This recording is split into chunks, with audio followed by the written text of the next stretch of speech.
안녕하세요. 맨디쌤의 심리학 이야기의 맨디쌤입니다. 오늘은 여러분들의 강점을 알 수 있는 5가지 질문에 대해서 알려드릴게요. 여러분들의 강점에 대해서 알고 있어야 하는 이유는 그것을 많이 알고 분명하게 알수록 여러분들의 자존감이 높아지기 때문입니다. 자존감이 낮은 분들은 자기 자신의 강점이 없다고 믿거나 부족하다고 생각을 하는데요. 그로 인해서 자신의 가치가 부족하다라는 결론으로 이어집니다. 그런데 우리가 의식적으로 노력해서 강점이 많고 그것을 또 발휘할 수 있는 기회를 늘린다면 우리들의 자존감은 높아질 수 있겠죠. 이 강점에 대해서 적어볼 수 있는 워크시트를 제가 만들었거든요. 이 영상의 설명란에 있는 워크시트를 복제해서 가져가시고 작성해 보시면 좋을 것 같습니다. 그럼 본격적으로 여러분들의 강점을 파악할 수 있는 질문 5가지를 알려드릴게요. 첫 번째, 여러분들이 어떤 것을 할 때 가장 시간이 빨리 흐르나요? 살다 보면 언제 이렇게 시간이 많이 흘렀지? 이런 일들을 경험할 때가 있는데요. 이게 이제 심리학적인 용어로 표현하면 플로우, 즉 몰입 상태에 있다라고 표현합니다. 여러분이 어떤 몰입 상태에 빠졌다면 여러분들은 그것을 잘할 가능성이 매우 높습니다. 그건 여러분들이 무언가를 만드는 일이 될 수도 있고 운동이 될 수도 있고 누군가의 이야기를 들어주고 또 공감하고 시간을 보내는 것도 될 수 있겠죠. 그것이 무엇이건 간에 여러분들이 몰입해서 시간이 언제 지냈는지 모른다면 거기에는 분명히 여러분들의 크고 작은 강점이 발휘됐을 겁니다. 그것이 뭔지 한번 떠올려 보세요.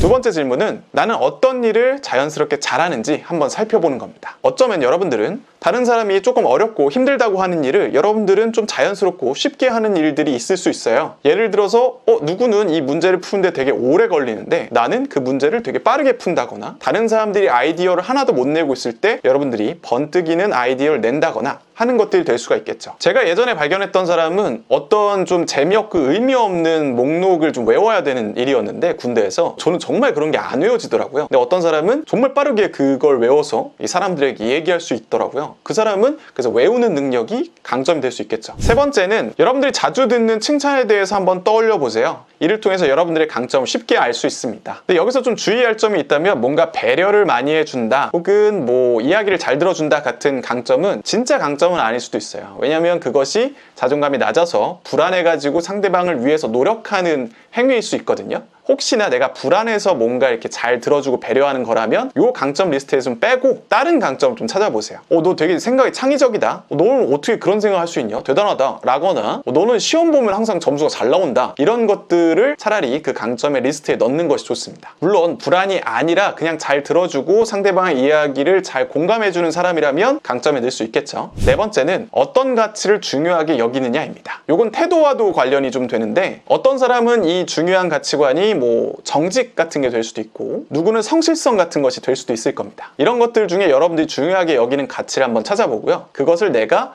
지켜나가는 그 모습을 강점이라고 생각하시면 좋습니다. 저 같은 경우는 개인적으로 존중이란 단어를 되게 중요하게 여기는데 스스로도 저를 존중하려고 하고 상대방도 존중하려고 노력합니다. 저는 그 태도를 저의 강점이라고 생각을 하는 거죠. 이러한 가치는 누구와 비교해서 점수를 매길 수 있는 건 아니고요. 그러한 가치관을 갖고 있다는 것 자체에서 강점으로 분류할 수 있을 겁니다. 잘 생각해보면 누가 뭐 돈을 잘 번다, 능력이 뛰어나다 이런 것도 우리가 이제 좋은 면으로 보기도 하지만 저 사람 진짜 정직해, 저 사람 정말 친절해, 저 사람 정말 존중을 잘해줘 이런 것도 분명히 강점으로 우리가 인식을 하잖아요. 그래서 여러분들도 여러분들이 갖고 있는 가치관, 가치가 분명한 강점이 될 수 있습니다. 다섯 번째는 여러분들이 어떤 상황에서 가장 자신감이 생기느냐 이걸 한번 생각해보면 좋을 것 같습니다. 누구는 발표할 때, 누구는 노래할 때, 누구는 뭔가를 개발할 때 이 자신감이 가장 높아질 때가 있을 텐데요. 여러분들이 어떤 상황에서 자신감이 발휘되고 자신의 발언이 늘어나고 편하게 행동하는지를 생각해 보세요. 저 같은 경우는 자존감 상담을 하기 때문에 자존감에 어려움을 겪는 분을 도울 때 자신감이 가장 높아지는 것 같습니다. 이 5가지 질문으로 여러분들의 강점을 한번 생각해 보고요. 이 강점을 어떻게 활용할 수 있을지도 생각해 보면 좋습니다. 단지 내 강점이 이렇게